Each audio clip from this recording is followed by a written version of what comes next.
একদিন একটা মেয়ে তার বাবাকে প্রশ্ন করল, বাবা পরের মাসে আমার বিয়ে, তারপর আমি বাড়ি ছেড়ে চলে যাব, তুমি আমাকে মিস করবে না? আমাকে বাড়িতে দেখতে না পেয়ে তোমার মন খারাপ হবে না? বাবা হাসতে হাসতে উত্তর দেয়, এখানে মন খারাপ হওয়ার কোনো কারণ নেই, কারণ প্রত্যেকটা মেয়েকেই বিয়ের পর তার নিজের বাড়ি ছেড়ে অন্যের বাড়ি চলে যেতে হয়। তোমার মাকেও একদিন বিয়ে করে এই বাড়িতে নিয়ে এসেছিলাম। এই কথাগুলো শুনে মেয়েটা অবাক হয়ে গেল। সে ভাবল, যে বাবা আমাকে ছোটবেলা থেকে এত বড় করলো, সে বাবা আমাকে একটু মিস করবে না? আমাকে বাড়িতে দেখতে না পেয়ে তার একবারও মন খারাপ হবে না? এই কথা সে ভাবতে ভাবতে তার ভাইয়ের কাছে গেল।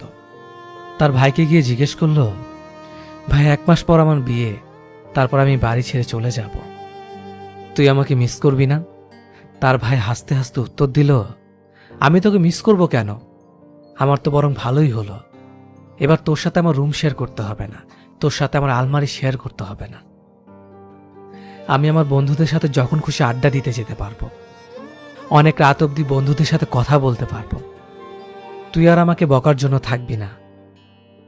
এই কথাগুলো শুনে মেয়েটার খুব খারাপ লাগলো। সে মনে মনে ভাবল, হয়তো সে এই বাড়ির জন্য একটা বোঝা, তাই আর সে মন খারাপ করলো না। সে ঠিক করে নিল, তার বিয়ে হলে সে চলে যাবে এবং একটু মন খারাপ করবে না, এক বিন্দুও কাঁদবে না।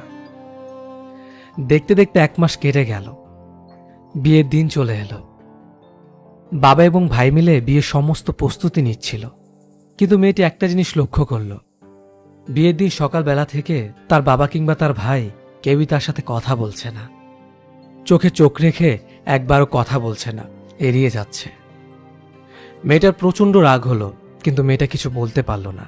সন্ধ্যাবেলা যখন সেই বাবা কন্যাদান করছে, তখন সেই মেয়েটি তার বাবার চোখের দিকে তাকিয়ে দেখে তার বাবার চোখ ছলছল করছে, চোখের ভেতর পানি, কিন্তু সে বাবা কোনো ক্রমে চেষ্টা করছে যাতে পানির এক ফোঁটা চোখ দিয়ে বেরিয়ে না আসে। মেয়েটা তখন পরিষ্কার বুঝতে পারে তার বাবা সেই কথা বলাগুলো প্রত্যেকটা মিথ্যে, যাতে তার কষ্টটা কম হয়, যাতে সে মেয়েটা না কাঁদে, যাতে মায়ায় না আটকে যায়। তাই তার বাবা সেদিন সেই কথাগুলো বলেছিল। বিয়ে শেষ হলো, বিদায়ের পালা। মেয়েটা যখন গাড়িতে উঠতে যাবে, তখন সে দেখে তার ভাই আশেপাশে কোথাও নেই। তার মাকে প্রশ্ন করল, ভাই কোথায়? তার মা বলল, ভাই আসবে না বলেছে, তাই ঘরে আছে। মেয়েটা যখন ঘরে গেল, গিয়ে দেখে তার ভাই অঝরে কাঁদছে, কিন্তু একবারও বোনের দিকে তাকাচ্ছে না, অভিমানে কষ্টে। সেদিন সে মেয়েটি আবারও বুঝতে পারল যে তার ভাই সেদিন কথাগুলো বলেছিল, সে কথাগুলো প্রত্যেকটা শব্দ ছিল মিথ্যে। সে হাজারো কষ্ট নিজের বুকের মধ্যে চেপে রেখেছিল। সে বিন্দুমাত্র চাইছে না তার বোনকে হারিয়ে ফেলতে, তার বোন দূরে চলে যেতে, কিন্তু কিছু করার নেই। ভালো থাকুক সব ভাই বোনের সম্পর্ক, ভালো থাকুক সব বাবা মা। এতক্ষণ কথাগুলো শোনার জন্য সবাইকে ধন্যবাদ।